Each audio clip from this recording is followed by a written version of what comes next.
आज पहाटे 6 वाजता आम्हाला कंट्रोलला कॉल आला होता की असं एर्टिगा गाडी आहे पाण्यामध्ये गेलेली आहे म्हणून.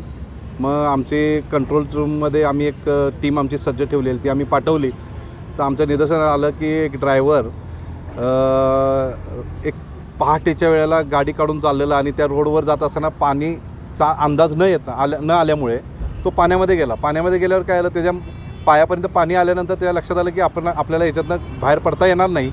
म्हणून त्यांनी काय केलं, किल्ली काढून तो टबावर बसला आणि टबावर बसल्यावर तिथं ओरडत नागरिकांनी आम्हाला फोन केला. आम्ही त्याला पाण्यात जाऊन सुखरूप बाहेर काढलं आणि ती गाडी पण आम्ही सुखरूप बाहेर काढली आहे. त्याचं जीवितहानी काही झालेली नाही आहे, परंतु नागरिकांना हेच आव्हान आहे की पाण्याचा अंदाज आपल्याला कधीच येत नाही आहे. त्यामुळे आपण गाडी, सायकल किंवा टू व्हीलर ह्या कधीच आपण पाण्यातनं जाऊन घालायला नाही पाहिजे. दुसरी गोष्ट म्हणजे प्रशासनाने जी काही उपाययोजना केलेली आहे ह्याचं गांभीर्यानं सगळ्यांनी लक्ष देणं.